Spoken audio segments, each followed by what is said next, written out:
우리 오늘 하나님 말씀 사무엘하 24절로 37절입니다. 보라, 사독과 그와 함께한 모든 레위 사람도 하나님의 언약궤를 메다가 하나님의 궤를 내어놓고 아비아달도 올라와서 모든 백성이 성에서 나오기를 기다리도다.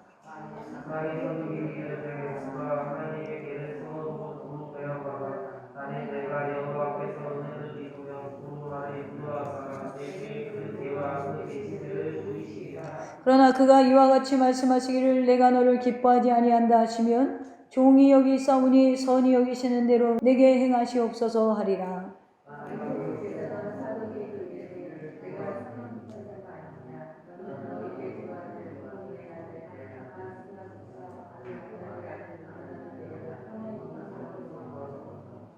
너희에게서 내게 알리는 소식이 올 때까지 내가 광야 나루터에서 기다리라 하니라.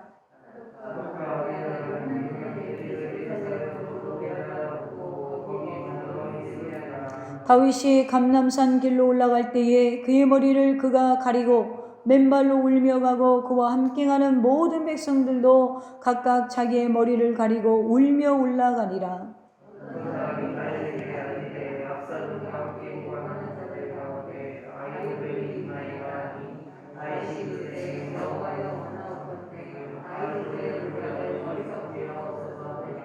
다윗이 하나님을 경배하는 마루턱에 이를 때에 아렉 사람 우세가 옷을 찢고 흙을 머리에 덮어쓰고 다윗을 맞으러 온지라.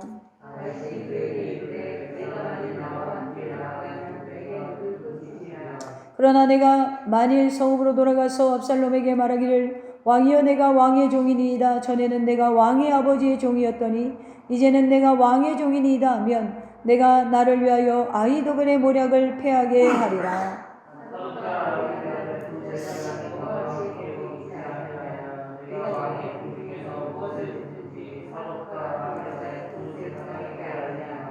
그들의 두 아들 곧 사독의 아히마아스와 아비아달의 요나단이 그와 함께 거기 있나니 너희가 듣는 모든 것을 그들의 편에 내게 소식을 알릴지어다 하는지라. 곧 성읍으로 들어가고 압살롬도 예루살렘으로 들어갔더라. 아멘. 감사하신 하나님, 이곳에 함께 하시고 여기까지 인도하신 하나님, 그리고 우리를 인도하시는 하나님. 자, 오늘 하나님 말씀의 제목은 환난과 핍박 중에도 성도는 신앙 지켰네. 자, 오늘 환난과 핍박 중에도 성도는 신앙 지켰네. 이 찬양의 가사인데 제가 이게 오늘 굉장히 마음에 와닿는 본문이라서 제목을 어떻게 지을까 고민하다가 이렇게 지었습니다. 사람이요, 어려운 상황에 처하게 되면 사실은 모든 방법과 정말로 모든 것들을 동원해서 사실은 상황에서 빠져나오려고 하는 것이 자연적인 반응이에요. 그렇죠? 하지만 하나님을 생각하게 되면 이 문제가 달라져요. 자, 하나님을 믿는 자들에게는 자신이 닥친 상황만 보일 뿐이고 모든 관심은 어려운 상황에서 벗어나는 것에 집중되겠지만 하나님을 믿는 그리스도인들에게서는 어떤 상황이든지 그 배후에는 하나님이 계신다는 것을 전제하죠. 여러분 인생 그렇게 살고 계시죠? 할렐루야. 네, 옥지밥 마시고. 우리가 겪는 여러 가지 일들이 하나님이 배우 계시다. 이런 상황이라면 그것이 나에게 고통과 실패든 또 성공이든 상관이 없어요. 하나님의 일하심이라는 결론을 내릴 수가 있어야 돼요. 따라서 우리 그리스도인들에게는 어려운 상황에서 벗어나는 게 목적이 돼서는 안 됩니다, 여러분. 그 상황에서 하나님을 바라보고 하나님의 인도하심을 기다리는 것을 배우는 것이 목적이 되어야 될 줄로 믿습니다. 우리가 하나님의 섭리를 인정하고 믿지 못하면 사실 하나님의 일 어려운 상황에서 벗어나기 위한 목적으로 찾게 되기가 쉬워요. 그러니까 하나님의 목적이 우리가 하나님을 따라가야 되는데 하나님을 내 삶에 끌어와서 문제 해결자로 이용하기가 쉽다라는 거예요. 물론 그것까지도 하나님은 들어주시는 분이지만 우리의 신앙이 그렇게 되면은 여러분 건강하지 못한 신앙이에요. 어떤 사람은 같은 목회자인데 저도 예전에는 제가 이 말을 아직도 잊지 않는데 제가 20대 이제 후반에 신학교에서 제가 굉장히 존경하는 교수님이 이런 말씀을 하셨어요. 부부 사이에 제일 치사한 게 뭔지 아냐? 그랬더니 하지 말아야 될 게 뭔지 아냐? 그랬더니 사람들이 뭔데요? 그러니까 그게 뭐냐? 당신 말이야. 예를 들어서 남편이 아내에게 당신 말이야 이번에 이렇게 해갖고 굉장히 잘못한 것 같아.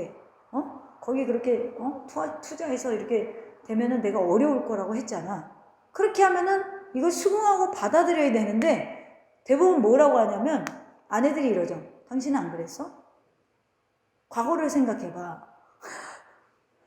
당신 30대에 어떻게 해서 돈 날렸지. 40대에 이렇게 해서 돈 날렸지.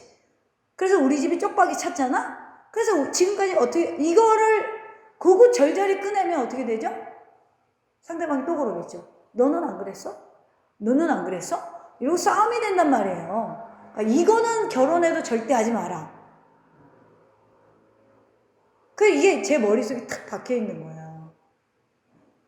그러니까 대화할 때 여러분 이 얘기만 하더라도 싸움을 거의 안 합니다. 그러니까 그 순간에 잘못한 건 인정하면 좋은데 이게 안 되는 거예요. 왜 그러냐면 우리의 이 정신이 건강하지 못해서 그래요. 이런 것처럼 우리가 하나님과 나의 사이에 어떤 문제가 발생했을 때, 어떤 어려움이 왔을 때 우리는 계속해서 우리를 변론하고 하나님이 내가 그러니까 날 도와줘야 된다라고 생각하는 건 여러분 건강하지 못한 신앙이라는 거야. 그러니까 우리가 정성을 보이고 마음을 보이면 그 행위를 나타내면 하나님이 도와주실 거야.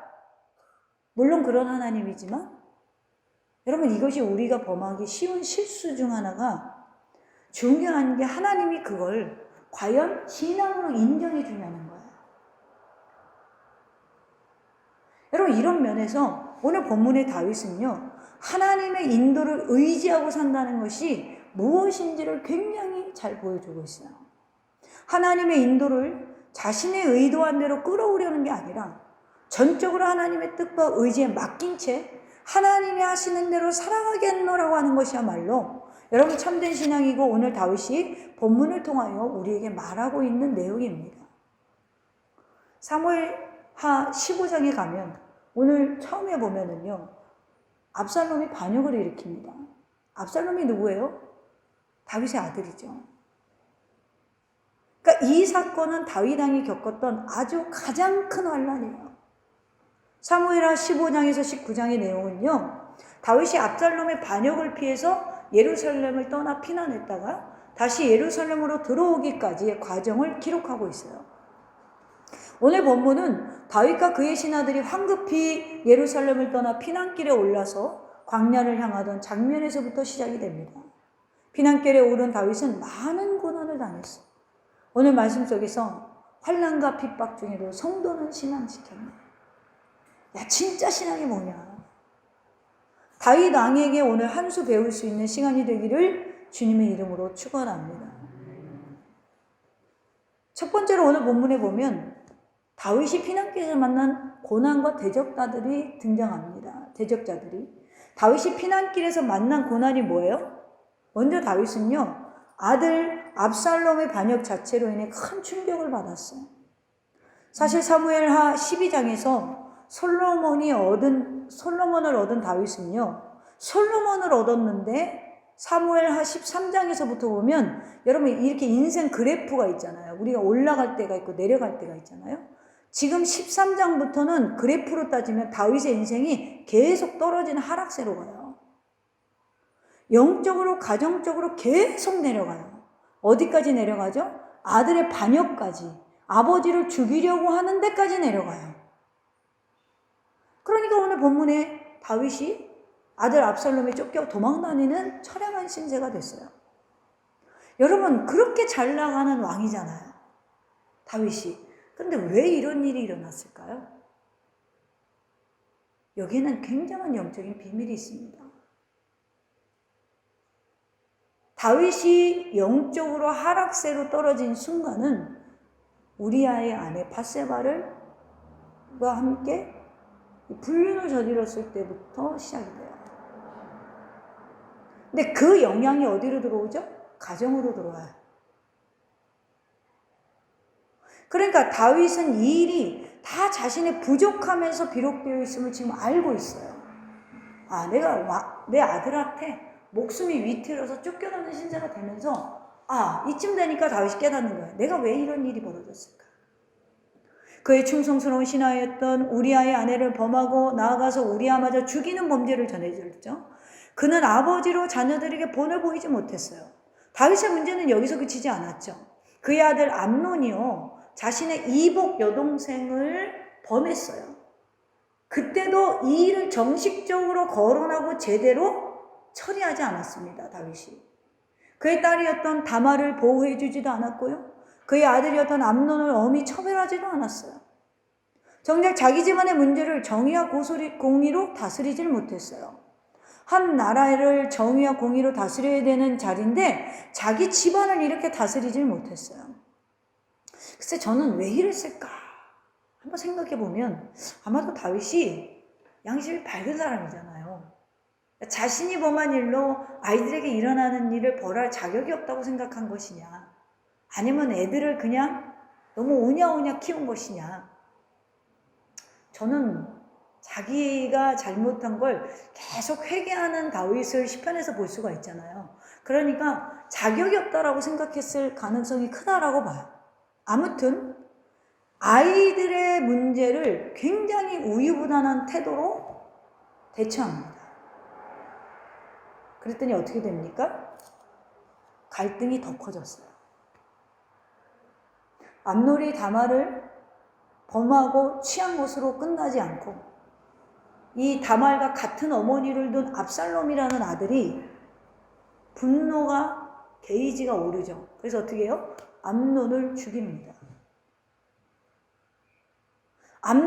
다윗이 암논에 죽고 나서 굉장히 슬퍼합니다.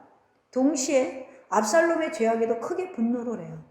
그런데 이것도 제대로 처리를 안 해요. 그는 엄격히 처벌하지도 않았고 그렇다고 용서도 안 해줬어요. 어영부영 있었어요. 암논을 죽이고 도망쳤던 압살롬이 다시 예루살렘 성에 들어왔는 소식을 들었는데도 그걸 그냥 방치해뒀어요. 그러니까 결국 아버지가 무심한 틈을 타서 압살롬이 사람들을 속여서 계속 인기를 얻습니다. 그리고 결국 아버지를 속이고 헤브론으로 가서 반란을 일으켜요. 다윗이 일이 이 지경이 될 동안 자식들에게 별로 관심을 두지 않아요. 눈치채지 못했어요.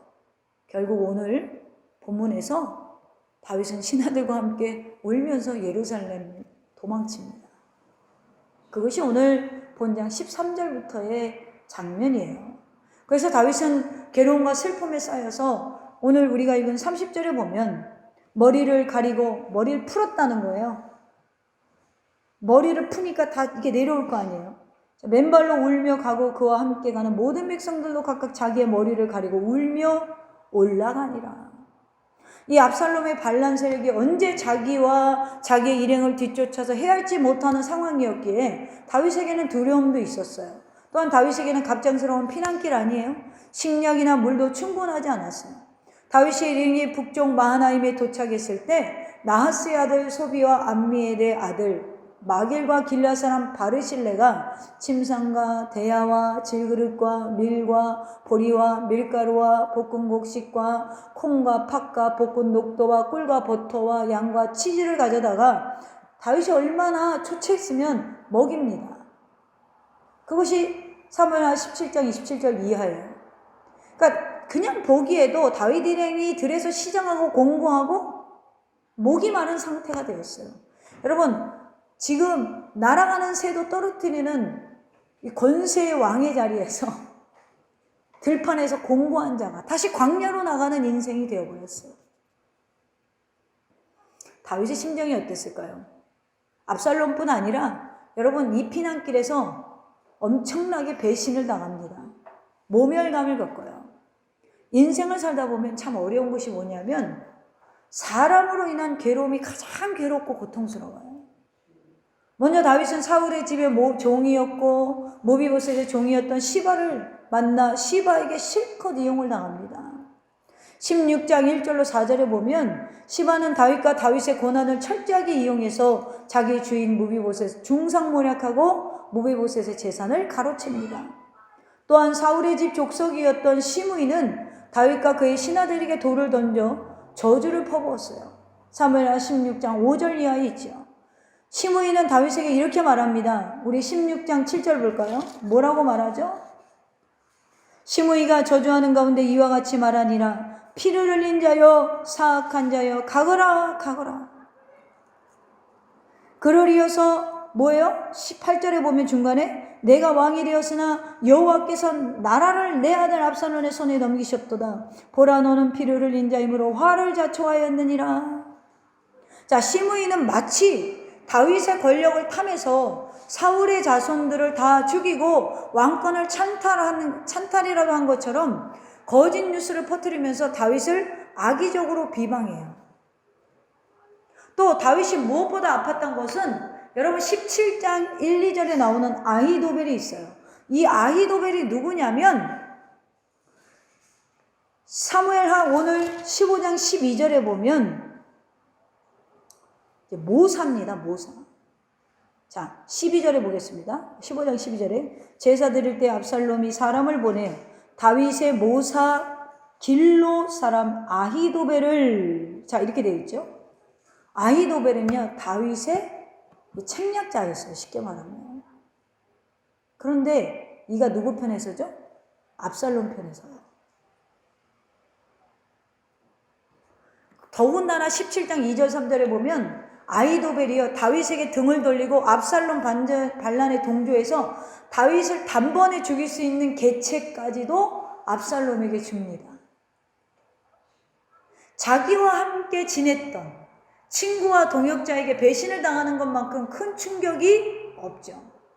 마지막으로 다윗은 자기 아들 압살롬의 군대와 전쟁을 치러야 했고 그 전쟁 끝에 아들 압살롬의 비참한 죽음을 18장 9절에서 보게 돼요. 오늘 이것이 다윗이 당했던 환난과 고통이었어요. 상상하기 힘든 고통을 지금 다윗이 당하고 있습니다. 이때 여러분은 어떻게 반응할 수 있을까요? 어떻게 해서라도 하나님을 내 편으로 만들어서 이 환난을 면하고 싶지 않겠어요? 하나님이 어떻게 하면 나를 도와줄까? 엎드려서 기도하고 매달리고 싶지 않겠어요? 그런데 다윗은 이 방법을 택하지 않습니다. 오늘 본문에서 두 번째로 환난에 대처했던 다윗의 태도와 그의 부르짖음에서 우리가 배울 수 있어요. 그렇다면 다윗은 이런 환난을 만났을 때 어떻게 대처합니까? 다윗은 그런 환난에서 벗어나는 것 자체를 목표로 하지 않고 여러분 우리의 신앙으로 이해되기 힘든 길을 가요. 자, 24절 보겠습니다. 오늘 15장 24절에 보면 보라 사독과 그와 함께한 모든 레위 사람도 하나님의 언약궤를 메어다가 하나님의 궤를 내어놓고 아비아달도 올라가서 모든 백성이 성에서 나오기를 기다리도다. 자, 오늘 언약궤를 메고 누가 찾아왔죠? 제사장들이 찾아왔어요. 자, 이 상황을 보면 그들은 다윗을 지지했던 것이죠. 여러분 당시에 성전에서 하나님께 제사 드리는 종들이 다윗 편에 섰어요. 지금 이 당시에 제사를 드리는 사람은 하나님과 독대하는 사람들이잖아요. 예? 제사장에게만 주신 하나님의 특별한 권리잖아요. 근데 이 사람들이 누구 편에 섰다고요? 다윗 편에 섰어요. 다 등을 돌리는데 하나님께 예배하는 자들이 다윗 편에 섰어요. 그럼 여러분 기분이 어떻겠어요? 아싸! 이제 역전되겠네. 할렐루야! 이러겠죠. 근데 다윗이 이렇게 반응하지 않아요. 여러분 성전에서 하나님께 제사 드리는 종들이 다윗 편에 섰어요. 더군다나 언약궤가 여러분 뭘 상징하죠? 하나님의 언약궤는 하나님의 임재의 상징이자 하나님이 주시는 승리의 상징이었어요. 백성들은 하나님의 언약궤가 다윗과 함께 있는 것을 보면서 왕의 전통성이 아직 다윗에게 있다고 생각했겠죠. 또 동시에 언약궤를 가지고 있다는 것은 하나님이 다윗 편에 있다라는 걸 만천하에 보여주는 사건이에요.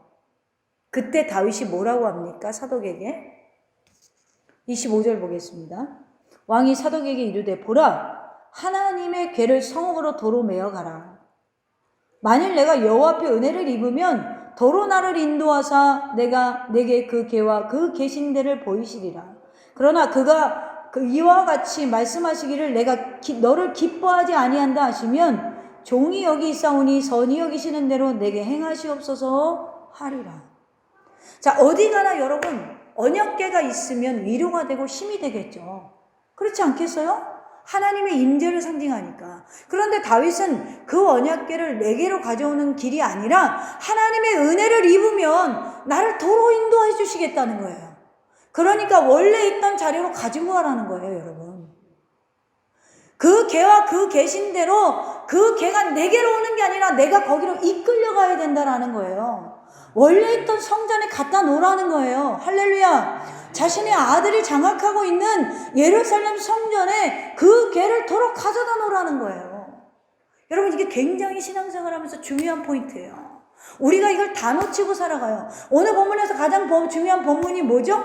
말씀과 나 우선순위가 여러분 이렇게 분명해야 돼요. 나를 위한 말씀이 아니라 말씀을 위한 내가 돼야 돼요. 하나님의 승리가 내 손을 들어주시는 것입니다. 그럴 때 말씀을 위한 내가 아니에요. 말씀을 위한 내가 돼야 되지 나를 위한 말씀이 아니에요.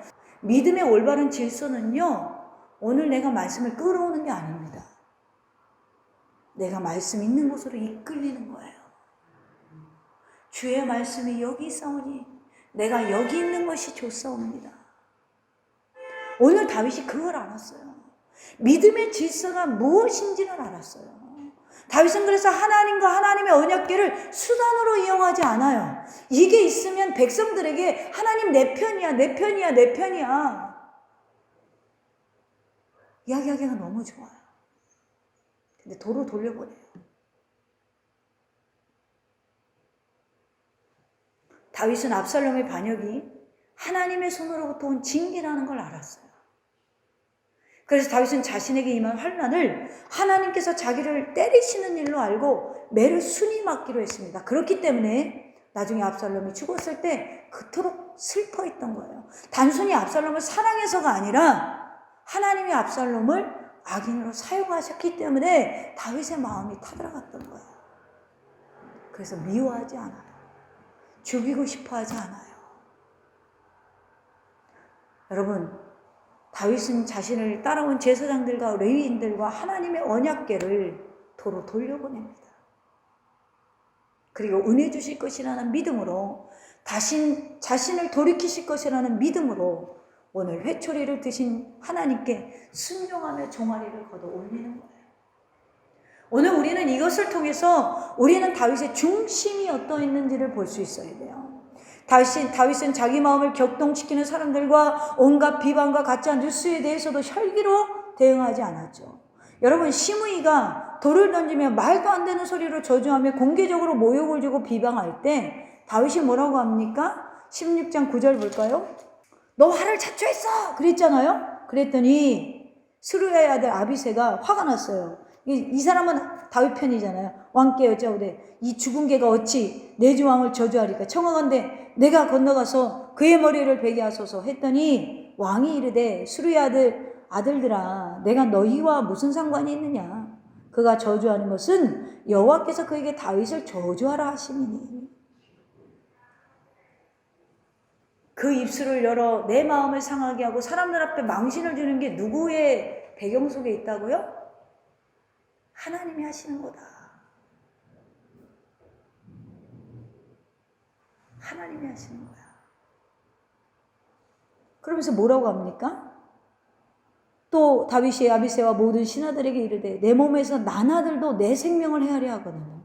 하물며 이 베냐민 사람이랴 여호와께서 그에게 명하신 것이 그가 저주하게 버려두라.